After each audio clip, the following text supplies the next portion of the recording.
ዛሬ የገደሉትን እንደሚገደሉ ሆነው የሚመጡበት ጊዜ ሰዎች ይመጣሉ። ታያላችሁም ጭምር እግዚአብሔር ያረጋዋል። ዛሬ ያሳደዷትን ቤተክርስቲያን የሚሰደዱላት ይሆናሉ። ዛሬ የገደሏቸውን ሰዎች መልሰው የሚገደሉ ሆነው ስለ እግዚአብሔር አንገታቸውን የሚሰጡ ይሆናሉ። ይሄ ቤተክርስቲያናችን ህይወት ላይ ነበረ ነው። እዚህና እዛ ያለነው ሰዎች ምንም የሚለየን ነገር የለም። እዛ ያሉት ክርስቲያኖች እየሞቱ ያሉት፣ እዛ ያሉት ክርስቲያኖች ዋጋ እየከፈሉ ያሉት የሚያስገድል ምክንያት ኖራቸው አይደለም። እኛ እዚህ ያለን የምንኖር ሰዎች ደግሞ የሚያስኖር ምንም ጽድቅ ተገኝቶብን አይደለም። እነሱን የሚያስገድል ምክንያት እኛን የሚያስኖር ምን ነገር አለ?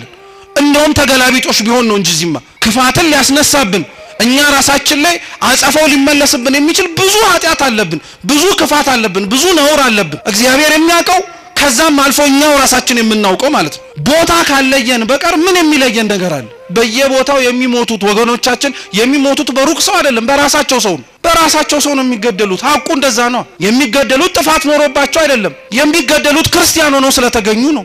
ክርስቲያን ስለሆኑ ሌላ ምንም ነገር ስለሆኑ አይደለም። እንዲህ ብለን ለመናገር እንዲህ ብለን ለማውራት እንዲህ ብለንም ጭምር እውነታውን ለመመስከር ስለከበደን ካልሆነ በቀር እውነታው ግን ይሄ ነው። ሌላ ካለ እንግዲህ እግዚአብሔርም ያውቃል፣ ጊዜም ጭምር ግልጽ ያደርገው። እግዚአብሔር ለዓለሙ ብርሃን እንድንሆን አልጫ ለሆነው ዓለም ጨው እንድንሆን አድርጎ ስላዘዘን ወደድንም ጠላንም ለተቀመጥንባት ዓለም ነፍስ መሆን ስላለብን ለምንኖርባት መሬት ከኛ አልፈን ለሌላውም ጭምር እግዚአብሔርን ማየት እንዲችሉ ምክንያት መሆን ስላለብን ስለዛ ብቻ ተብለን እንታረዳለን። ስለዛ ብቻ ተብለን እንገደላለን። ስለዛ ብቻ ተብለን ዋጋ እንድንከፍል እንደረጋለን። ዛሬም ክፋት የሚሰሩትን ሰዎች ክፋታቸውን እያወቀ እንዳይሰሩት ይናገራል እግዚአብሔር። አልሰማም ካለ አላዳምጥም ካለ አሻፈረኝ ካለ ግን በኋላ ላይ የሚመጣውን ደግሞ በጸጋ መቀበልም ግዴታ አለበት። ዓለም ለሚደርስባት ችግር ዓለም ለሚደርስባት ማጸፋ በሙሉ የምትመልሰው መግለጫ በመስጠት ነው። እኛም ለመድ ነው። ክፋት ሲደርስብን፣ ነውር ሲደርስብን፣ ግፍ ሲፈጸምብን መግለጫ እንሰጣለን። እስራኤላውያን እግዚአብሔርን ቅዱስ ቃሉን የሚያስተምሯቸውን ሰዎች ያሳድዷቸው የነበሩበት ምክንያት ለምንድን ነው ስትሉ አንደኛውና የመጀመሪያው ምክንያት ህዝቡ ከእግዚአብሔር ርቆ ስለነበረ ነው። ተውት መከራው ቀርቶ መከራ መስማት እንኳን አንፈልግም። እኛ እኮ ቢቻል ብንዘምር፣ ቢቻል ብናጨበጭብ፣ ቢቻል እልል ብንል፣ ቢቻል የደረሰባቸውን ሰዎች ደረሰባቸው ብለን እንዲሁ ዝም ብንል ጥሩ ነበር።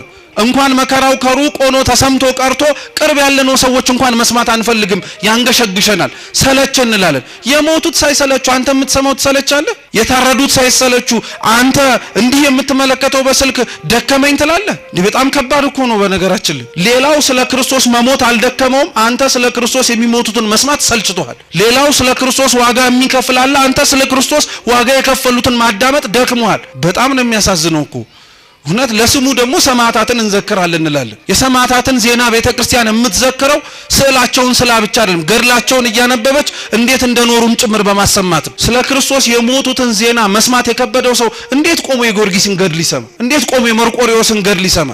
አይችልም በፍጹም። ጊዮርጊስ የሞተለትን መርቆሬዎስ ሕይወቱን የሰጠለትን አምላክ እኮ ነው ዛሬም ድረስም ጭምር ክርስቲያኖች በየቦታው ሕይወታቸውን የሚሰጡለት። አሁን እንኳን በዚህ ሁሉ ውጣ ውረድ፣ አሁን እንኳን ባለንበትና